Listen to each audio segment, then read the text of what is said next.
Hello बच्चों, क्या हाल चाल। आई होप आप बहुत ही मस्त होंगे, स्वस्थ होंगे और अपने स्टडी को बेहतरीन तरीके से आगे बढ़ा रहे होंगे। तो प्यारे बच्चों, आज की इस क्लास में हम लोग एक बहुत ही दमदार और महत्वपूर्ण टॉपिक को देखेंगे जो कि आपके परीक्षा के दृष्टिकोण से बहुत ही महत्वपूर्ण है। इसके पहले हम आपको पढ़ा चुके हैं चालकता किसे कहते हैं, विशिष्ट चालकता किसे कहते हैं, मोलर चालकता क्या होती है और उसके बाद तुल्यांकी चालकता क्या होती है। इस सब को हमने आपको डिफिनेशन, फार्मूला, इसका यूनिट सब पढ़ा दिए। अब देखेंगे कि ये सब परिवर्तन कैसे होते हैं, ये किन बातों पर निर्भर करते हैं। ठीक है, चालकता हो गया, विशिष्ट चालकता हो गया, कप्पा और मोलर चालकता हो गया और तुल्यांकी चालकता हो गया। ये कैसे परिवर्तन होते हैं इस टॉपिक जो आइए देखते हैं कि कंडक्टिविटी के कप्पा किस प्रकार से परिवर्तन होता है।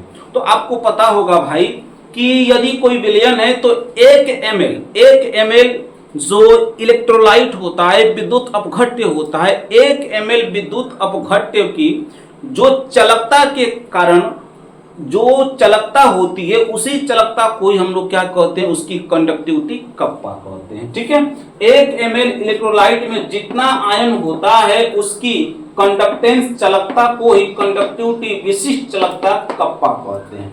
अब क्या होता है भाई, जब हम किसी भी इलेक्ट्रोलाइट का डाइल्यूशन, उसको हम डाइल्यूट करते हैं तो उसका वॉल्यूम क्या हो जाएगा, बढ़ जाएगा, आयतन क्या हो जाएगा, बढ़ जाएगा। अच्छा, मान के चलिए कि ये हम लोग का एक विलयन है जिसमें जो मिला के कुल 250 ml है, 250 ml है। हमने बताया कि इस एक यह जो विलयन है इसमें छोटा सा एक हम लोग स्पेस ले लेते हैं, ये 1 ml का, मतलब इसमें 1 ml विलयन है। अब इसमें हम इसको हमने डाइल्यूट कर दिया, मतलब कि इसमें कुछ भी 100 ml चाहे 200 ml चाहे 50 ml कितना भी जल मिला दीजिए। जब जल मिला देंगे तो इसी को डाइल्यूशन कहते हैं। तो जब डाइल्यूशन किए तो इसका वॉल्यूम क्या हो जाएगा, बढ़ जाएगा।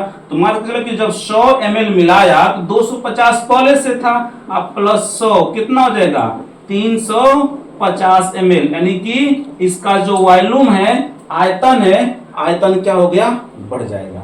जब आयतन बढ़ेगा भाई तो डेंसिटी ऑफ आयन, जो आवेश का घनत्व होता है, आवेश का घनत्व, आवेश का घनत्व ये क्या होता है भाई, घट जाता है। अब बताइए, मान के चलिए कि इसमें x आवेश थे, तो x आवेश कितना में थे, 250 ml में थे। जब जल हमने मिला दिया तो 350 ml हो गया। तो अब x आवेश ही तो 350 ml में होंगे, अर्थात आवेश तो उतना ही है लेकिन आयतन बढ़ गया। जब आयतन बढ़ गया तो होता क्या है कि उसका क्या होता है, डेंसिटी ऑफ आयंस घट जाते हैं। डेंसिटी ऑफ आयंस क्या होंगे, घट जाएंगे, क्योंकि वही आयंस जो थे पहले 250 ml में थे, उसके बाद अब 350 ml में हो गए। तो डेंसिटी ऑफ आयंस क्या हो जाएगा, घट जाएगा। आज जब आप कल्पना करिए कि जब डेंसिटी ऑफ आयंस घटेगा तो अब 1 ml में भी आयनों की संख्या क्या होगी,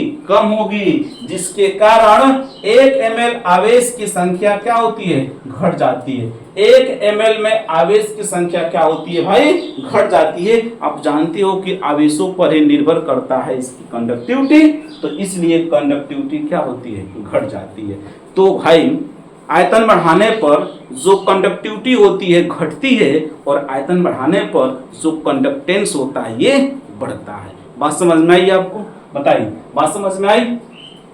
तो आई होप आपको वीडियो समझ में आई होगी। वीडियो पर नए होंगे तो वीडियो को लाइक करिएगा, चैनल सब्सक्राइब करिएगा, दोस्तों को शेयर जरूर करिएगा। मिलते हैं नेक्स्ट वीडियो में। जय हिंद।